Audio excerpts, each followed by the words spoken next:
Olá, graça e paz, seja muito bem-vindo a mais um estudo de GDC da Igreja da Cidade. E como temos feito toda semana nos nossos encontros, quero compartilhar contigo um pouco do nosso devocional do dia. Hoje, texto muito conhecido de Josué, com o título Quanto a mim e a minha casa. Se porém não agrada a você servir ao Senhor, escolham hoje a quem irão servir, mas eu e a minha família serviremos ao Senhor. É um texto bastante conhecido nosso, quando o profeta Josué declara publicamente que a decisão dele é que ele e a sua casa serviriam de uma forma exclusiva ao Senhor. Josué, ele decidiu servir unicamente a Deus após ter tido experiências com Deus, tanto no campo de batalha na sua vida, e ele sabia que andar perto de Deus traria bênçãos também para o seu lar, bênçãos espirituais. E essa decisão está posta para mim e para você todos os dias. Qual a decisão que nós vamos tomar? Independente se você vem de uma família que já conhecia a Cristo ou está conhecendo agora, a decisão ela é diária. E uma vez que nós decidimos seguir a Deus de todo o nosso coração, toda a nossa alma, entendimento, com todas as nossas forças, nós estamos nos tornando agentes de transformação. Essa decisão de colocar a nossa confiança em Deus vai não somente trazer bênção sobre as nossas vidas, sobre o nosso lar, mas a todas aquelas pessoas que estão próximas a nós. Então, que nós possamos fazer assim, abrir mão da vergonha, da dúvida, e de todo o coração ver o Senhor abençoando a nossa família. Amém? E o estudo do GDC dessa semana fala sobre uma escolha, fala sobre a decisão também. E um outro texto, uma parábola que Jesus ensina a seus discípulos, vai falar sobre a condição do coração.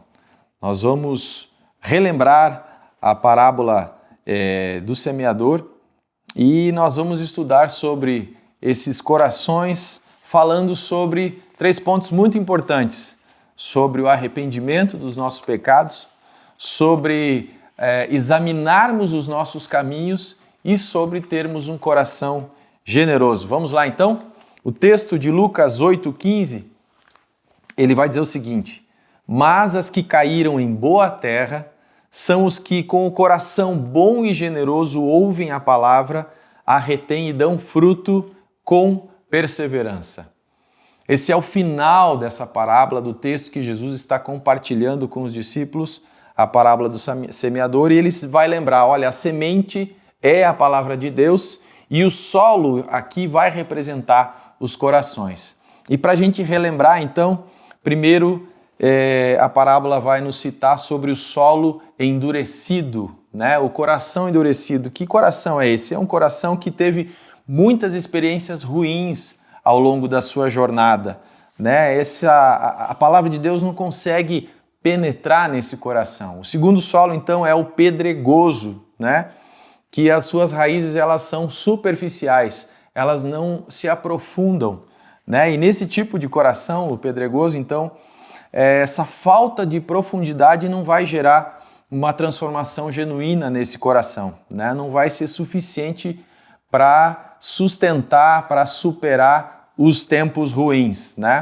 Depois, então, o terceiro solo é o espinhoso, e ele fala que esse coração é um coração que está com a vida cheia, repleta de distrações, contratempos, uma vida muito preocupada em atender aos seus próprios desejos, e não consegue então priorizar a palavra e não consegue gerar frutos, E por fim, então, Jesus fala do solo fértil, O bom solo é aquele que recebe a palavra de Deus, aquele que entende a palavra, e que vai germinar de uma forma saudável. Aquele que roubava não vai roubar mais, aquele que mentia não vai mentir mais, ou seja, é um homem fiel a Deus e aos seus relacionamentos, possui uma vida reta, tem um testemunho de bondade e amor ao Senhor.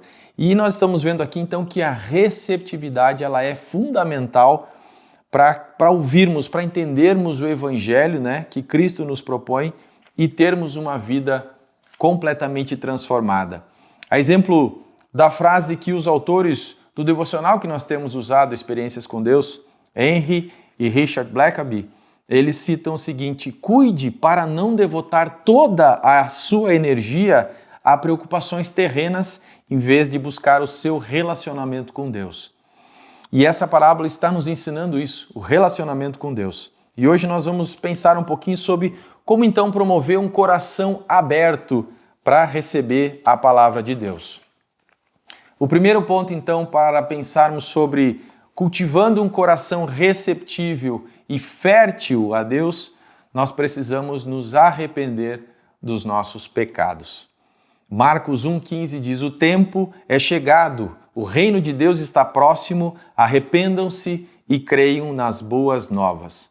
O arrependimento aqui é um requisito básico para que a gente possa abraçar essa salvação proposta por Jesus e pelo preço que foi pago na cruz. A reação da multidão quando Paulo está falando em Atos, né, o que eles deveriam fazer para aceitar essa fé, e na fala ali, diz o seguinte: arrependam-se e cada um de vocês seja batizado em nome de Jesus para perdão dos seus pecados e receberão o dom do Espírito Santo. Ou seja, não existe uma vida de uma mudança sem arrependimento genuíno, né? O arrependimento é uma mudança drástica nessa caminhada da fé cristã. E eu queria te perguntar, pensando no seu estilo de vida hoje, como você diria que está? Você se considera uma pessoa que tem feito mudanças drásticas na sua vida, né? Lembre, as suas mudanças significam o seu testemunho de vida. Você tem buscado se arrepender dos seus pecados? Você percebe que o Espírito Santo tem te alertado sobre isso? O segundo ponto para cultivarmos um coração receptivo e fértil a Deus é que nós precisamos examinar os nossos caminhos. Provérbios fala: todos os caminhos do homem lhe parecem puros, mas o Senhor avalia o espírito.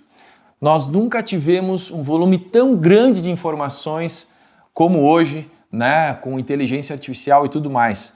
Nós temos muito volume, muita variedade, muita velocidade de informação, porém nós não temos veracidade dessas informações.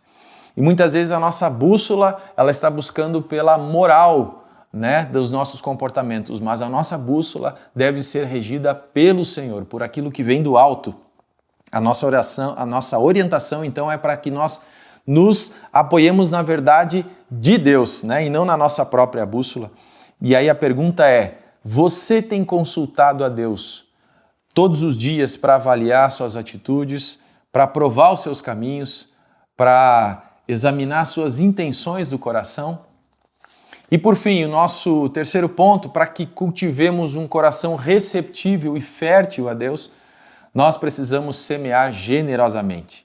2 Coríntios 9,6 diga: lembrem-se, aquele que semeia pouco também colherá pouco, e aquele que semeia com fartura também colherá fartamente. O nosso chamado ao Evangelho é para que vivamos uma vida plena em todas as áreas da nossa vida, inclusive financeiramente, né? E um coração servidor, um coração generoso é aquele que partilha tudo aquilo que recebeu. Eu lembro aqui de pelo menos 3 exemplos que nós temos na palavra, né? Do bom samaritano, da viúva pobre e daquele menino que deu 5 pães e os 2 peixes. Nós não sabemos o nome de nenhum deles.